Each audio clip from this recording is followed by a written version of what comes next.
G'day guys, welcome back to the lab. 6:15 on a Saturday. Not a lot to show you today, heaps of effort, minimal visual cues or differences for you. More of this going on, you know what this is. Wiring, our old mate wiring. Expansion harness. Destruction manuals, so I know what's what. Plug. Finally, I put a plug on our... Oh, it's going to be hard to see. That looks quite cool, doesn't it? I put a plug on our potentiometer on our HGT precision gearbox. So we're going to know what gears we are in. Now, unfortunately, I've run out of time and I haven't got as far as setting that up. Our brand new Bosch temperature sensor that was in the gearbox. It's on the bench now because I took it out and put a Nissan one in. Because I had a plug for the Nissan one and I didn't have a plug for the Bosch one. There's plenty in town, but they're actually quite expensive. They're like 17 or 18 bucks or something. They're not cheap. And being on Saturday, I'd rather just get it done. So it's done. We've got a bit of a pigtail on this to get us through inside there, in there, and in here. Now, progressively getting more untidy again, isn't it? In our mess, we've hooked up a couple of wires on our expansion harness. We've got a sensor earth, and we've got a 5-volt power supply, and we've got the voltage in, AN volt 1 it is actually, I think, to do things with this and that thing that's behind that. So we've got a shift cut knob coming. I've got the instructions for that. I need to read up on that, but it's going to need some sort of a power supply. It's going to need a ground, and it's going to need a signal back to the ECU, whether it's digital, analog, or whatever. I haven't looked just yet, but need to. And there's not enough wires coming out of the ECU, or there wasn't.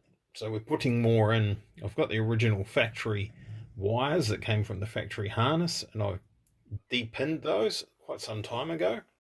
These puppies here, I took those out of the factory 350Z plug. Oh, we're not going to get a focus on that, are we? We're going to... Yeah, there you go. So those are the terminals on the end of there. I don't think I can buy those very easily, so I salvaged all these wires and kept them all this time. 5 years or whatever it is. Now we can use the destruction manuals. We can go through here, in the back here. Oh, the phone's not liking those fluorescent lights going. I should just turn the lights off, might get better. Just like that. Oh, that's terrible. Hang on a second. Where's my light switch? Go on.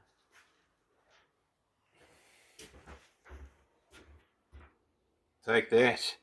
So we can go through here and see what everything does.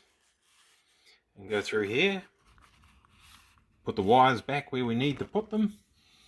And then we can have more functions going on. More things happening. Which we need a few more things happening. So I've started to configure the ECU to know what position the gearbox is in based on the voltages from the potentiometer and all that sort of stuff. And you've gone too far with that, just a couple of button clicks at this stage. The original setup in the car, the one that's in there at the moment that's functioning, is a gear position indicator based on vehicle revs and vehicle speed. So you can imagine first gear, off the top of my head, gear ratio might have been 2.7 to 1 or something like that, and second gear might be 2 to 1. So obviously the revs will change based on the wheel speed. So the ECU simply does pretty basic little calculation and goes, okay, so we're doing X RPM, we're doing Y speed, so therefore we're doing, it's in Z gear or whatever. It's that mathematics that you were told that you needed to know when you're at school and you're thinking you're never ever going to need to use it. And guess what? It does get used.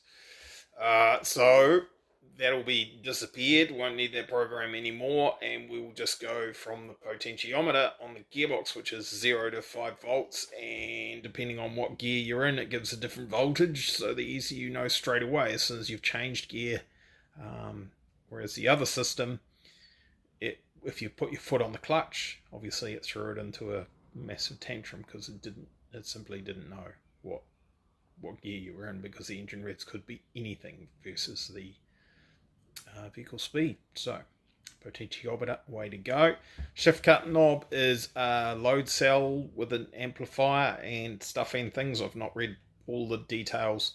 Basically, when you pull on the gear lever to change gear, or push to change gear down, pull it back to change it up, it measures the load on the knob and calculates that, changes it into a signal that goes into the ECU. So the ECU, its engine control unit, the computer, knows that you've just grabbed the gear lever and you're giving it a yank, and it will cut the ignition, maybe throttle, whatever it does, however it's set up, to interrupt the power from the engine, unloads the gearbox, all the dogs and cogs, etc. inside the gearbox, which then allows it to shift to the next gear. And then once that's happened, the ECU puts the power back in again. That's why a lot of cars, you'll hear the big pop when they're changing gears.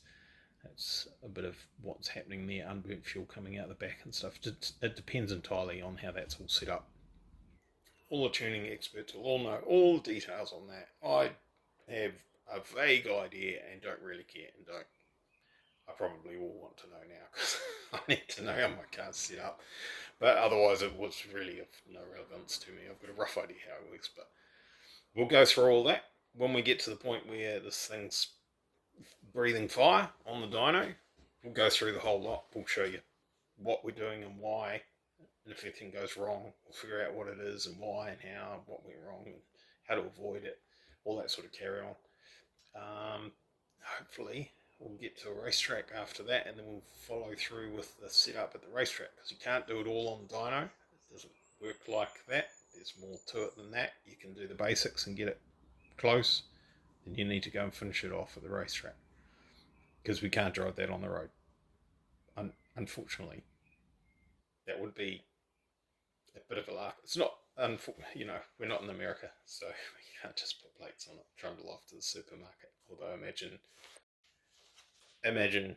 taking that to the supermarket, going in and getting some bread and milk.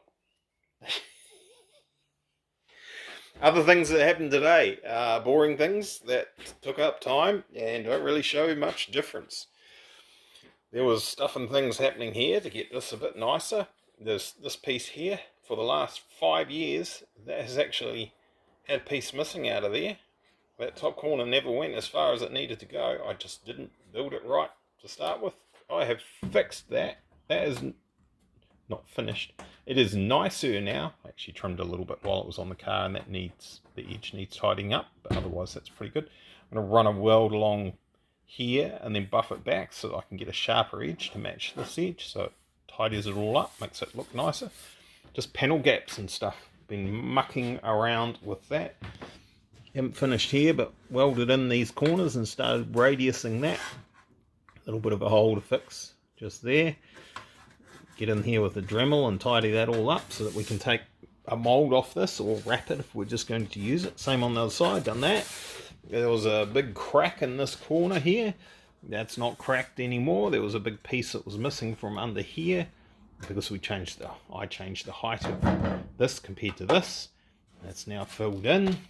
There's a bit more stuff to do, stuff like this. I'm going to weld onto the surface to build that up, fill it in. You could do that with bog and filler and stuff, but I'm just doing it with the aluminium at the moment. And that's about where we're at. Okay, so cheers for watching. Tomorrow I'll do something a little bit more exciting. It's a Sunday, so I'll oil the neighbours. I'll put the fresh oil in the car, coolant, etc.